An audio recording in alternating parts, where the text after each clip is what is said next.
lesson, you will be in your right mind in the kingdom. And I just wanted to follow up with a topic that was brought up in the lesson toward the end of the lesson regarding vows. Okay, and so let's go into this. And so Yahushua had made a statement, and Moses had made a statement. And so let's get into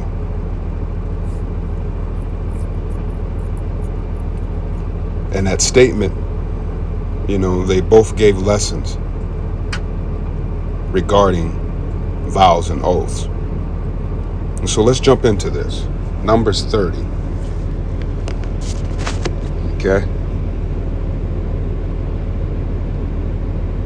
First, let's get a precept first. Let's get a precept.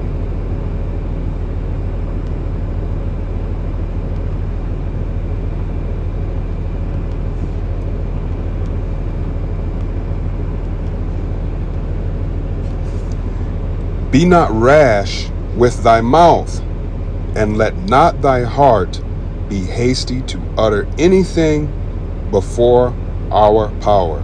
For our power is in heaven, and thou upon the earth. Therefore let thy words be few.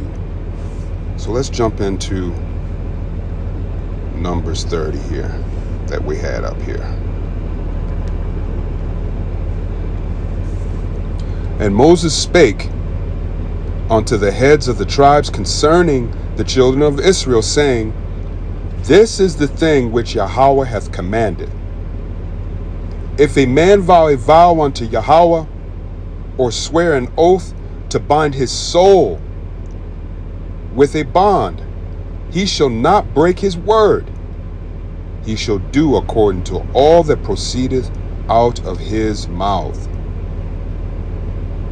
If a woman also vow a vow unto Yahweh, and bind herself by a bond, being in her father's house in her youth, and her father hear her vow, and her bond wherewith she hath bound her soul, and her father shall hold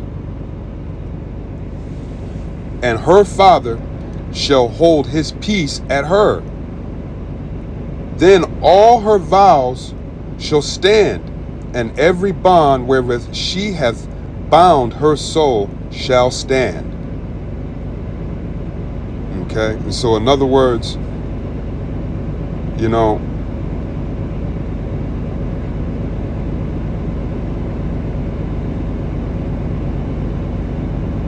let's get that one more time.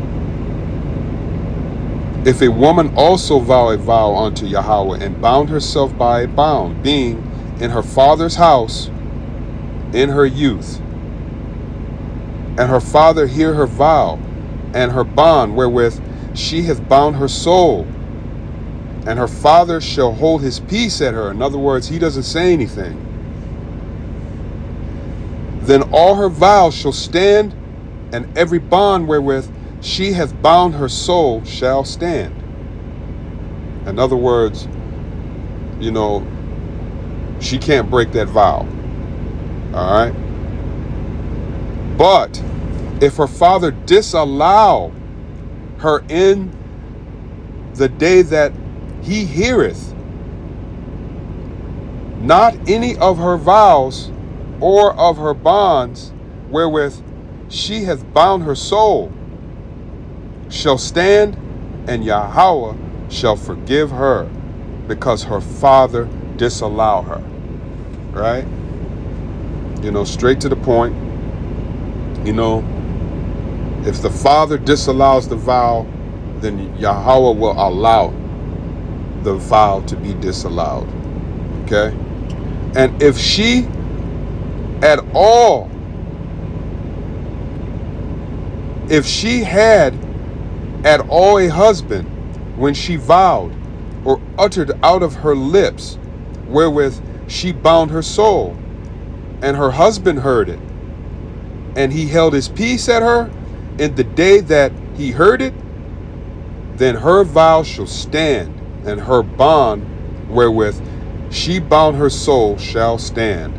But if her husband disallow her on the day that he heard it, then he shall make her vow which she vowed, and that which she uttered with her lips, whether she bound her soul, of none effect, and Yahweh shall forgive her. Okay? And so same thing. If the husband hears his wife vowing a vow and he disallows the vow, then Yahweh will allow the vow to be disallowed. Okay?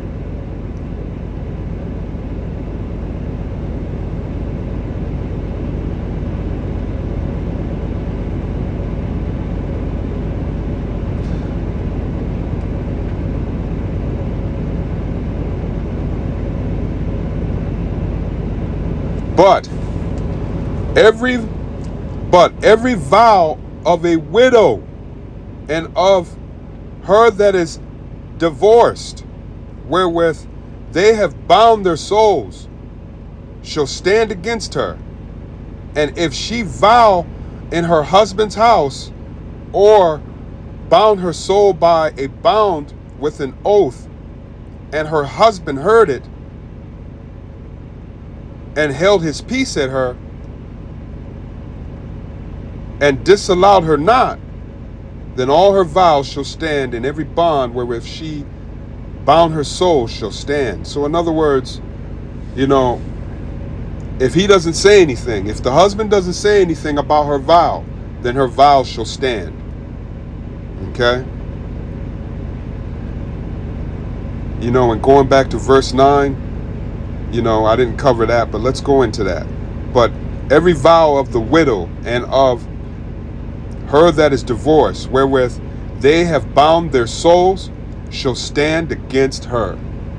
Okay? Because there's no man to disallow it. Okay? And so, this goes back to something very important. And so, I want to bring that out. Let me see if I can find it real quick.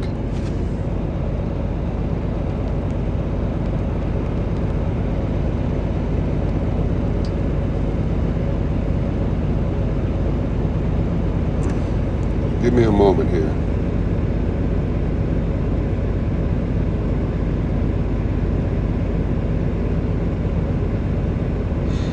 First Corinthians 11:3.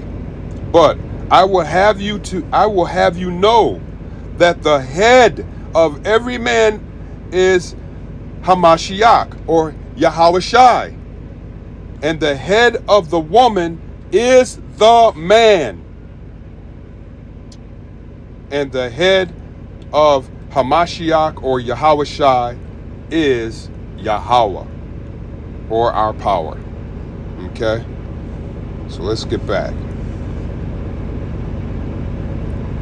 And so this is why in verse 9, but every vow of the widow and of her that is divorced, all right, wherewith they have bound their souls, shall stand against her, because her head, she has no head. Okay? It was clearly stated in 1 Corinthians that the head of every man is Yahushai, or Hamashiach, and the head of every woman is the man. Okay? And so let's move on here through here.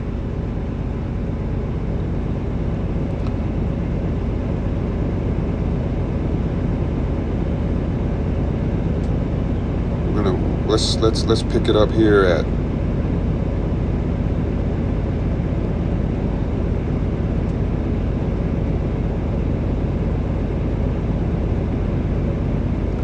So let's pick it up here at 13.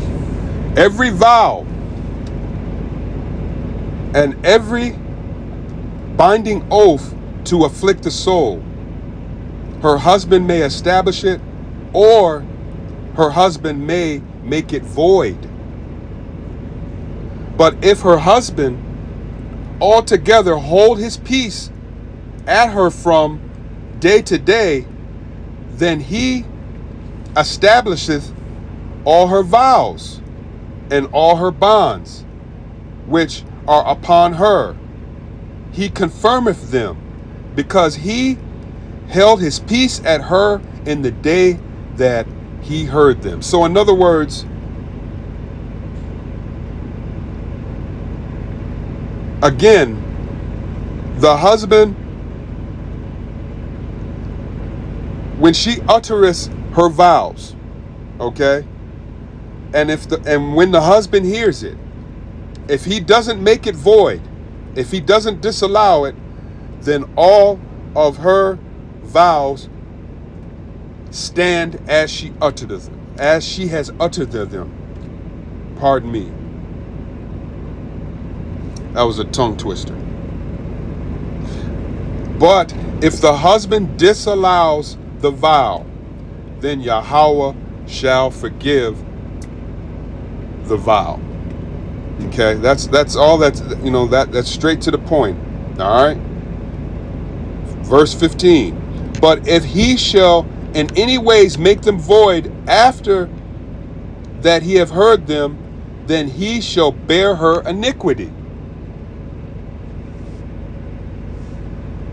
And so, in other words, if he didn't address it when he heard it that day, and he addresses it later, then he will be responsible for the vows that she made.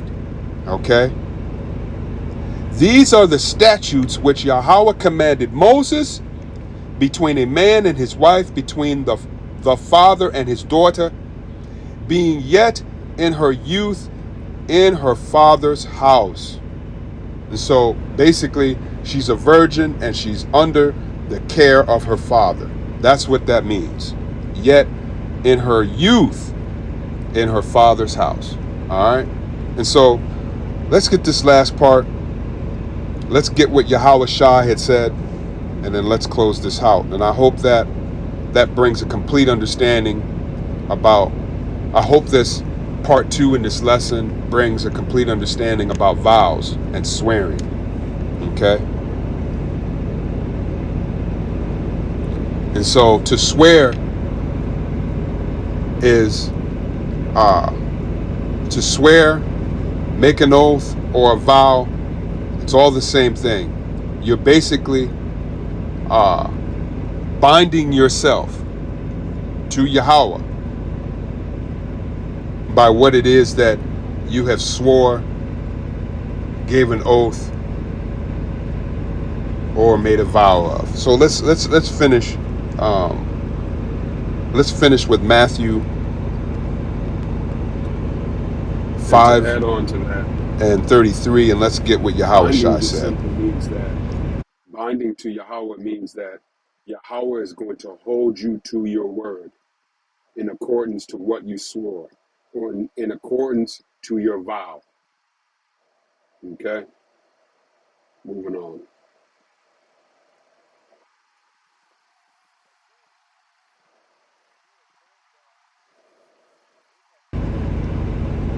Again, you have heard that it hath been said by them of old time, thou shalt not forswear thyself, but shalt perform unto Yahweh thine oaths. But I say unto you, swear not at all, neither by heaven, for it is our power's throne, nor by earth, for it is his footstool, neither by Jerusalem, for it is the city of the great king. Neither shalt thou swear by the head, because thou canst not make one hair white or black. But let your communication be yea, yea, nay, nay. For whatsoever is more than And so these yea being cometh yes, of evil. nay being no. Be straight up and straight to the point. Moving on.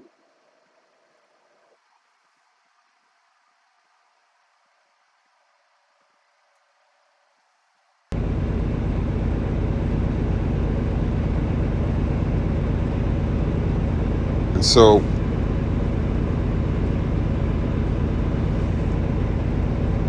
basically, and just to go into that swearing thing, we have heard that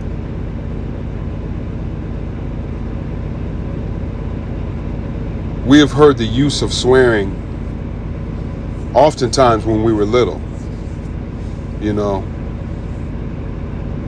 that someone would, and just an example here, I don't even like playing with it, but for an example, you know, if a person wanted to, uh, if a person wanted, say like, I'm trying to think of a sound example that, we would throw around swears as kids. Say like, the kid came back and said, "Hey, I seen Dad take a basketball and dunk it with two hands." You know, and let's say it like this: two siblings are having a conversation, all right, and one sibling says, "Hey, I seen Dad take a basketball and dunk it with two hands," and the other sibling says, "What? He can't believe it." And then he says, and then the other sibling, to make the story true, he would say that he swears, by, you know, uh, you know, by something. You know what that is. I don't like to say it, but this is what Yahweh Shai is talking about. And to add You on, know, is let your yea don't be don't yea, don't and don't let don't your nay swear. be nay. Basically, instead of saying, I swear, in response, just saying, yes, it happened, or no, it didn't happen, period. And that's what Yahweh Shai was articulating in Matthew 5 and 33 through 37. And I believe that was the 37th verse where Yahweh Shai had said, let your communication be yea, yea, or nay, nay. In other words, yes or no. And so instead of saying, I swear, you just say, yes, it happened, or no, it happened, or no, it did not happen. Okay, moving on.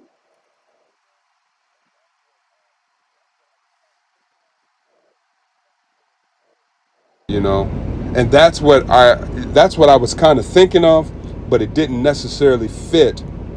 Um, it wasn't Yahweh Shai per se that brought that out. It was Moses that brought that out about the vows, and Yahweh Shai brought it out about swearing,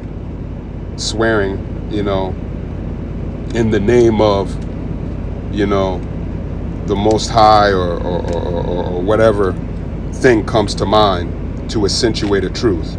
And so, the Most High just, so Yahweh Shai just plainly said, don't do it. It's not wise to do, don't do it. All right. And so And to I add hope that, in even further all of about this has made sense. You know, using, about swearing to the Most High, um, that was just one example. Another example of swearing or making a vow unto the Most High, or an oath, is what we covered in Judges 11 and 29, with Yatha's vow, which turned out, his vow turning out, um, for his daughter, um, to, be sacrificed for his vow. All right. And so, Those are the examples. I pray this was edifying. Shalom.